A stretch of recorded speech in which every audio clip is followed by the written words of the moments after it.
ગુજરાતના પનોતા પુત્ર અને દેશના યશસ્વી વડાપ્રધાન શ્રી નરેન્દ્રભાઈ મોદી સાહેબના નેતૃત્વમાં કાર્યરત કેન્દ્ર સરકારના 9 વર્ષ પૂર્ણ થતા સમગ્ર દેશમાં થયેલા ઐતિહાસિક વિકાસ કામોની ગાથાને વર્ણવતી વિકસિત ભારત સંકલ્પ યાત્રા ઉના તાલુકાના ગરાળ ગામે પહોંચી હતી, જ્યાં ઉનાના લોકપ્રિય ધારાસભ્ય શ્રી કાળુભાઈ રાઠોડ એ આ યાત્રાનું ભવ્ય સ્વાગત કર્યું હતું.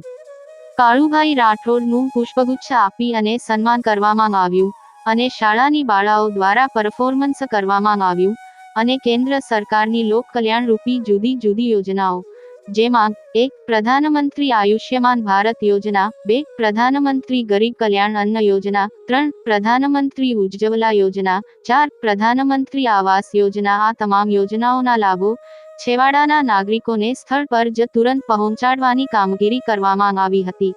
આ સંકલ્પ યાત્રામાં ગીર સોમનાથ જિલ્લા ભાજપ ઉપપ્રમુખ શ્રી રાજુભાઈ ડાભી, જિલ્લા પંચાયત શિક્ષણ સમિતિના ચેરમેન શ્રી પ્રકાશભાઈ ટાંક, ઉના તાલુકા પંચાયતના પ્રમુખ શ્રી એભાભાઈ મકવાણા, તાલુકા પંચાયતના ઉપપ્રમુખ શ્રીના પ્રતિનિધિ શ્રી હનુભાઈ ગોહિલ, મનહરસિંહ રાઠોડ, કનુભા ચાવડા, કનુભાઈ ભાલિયા, ઋષિરાજસિંહ રાઠોડ સહિતના આગેવાનો લોકો, અધિકારીગણ અને વિદ્યાર્થીગણ બહોળી સંખ્યામાં ઉપસ્થિત રહ્યા હતા.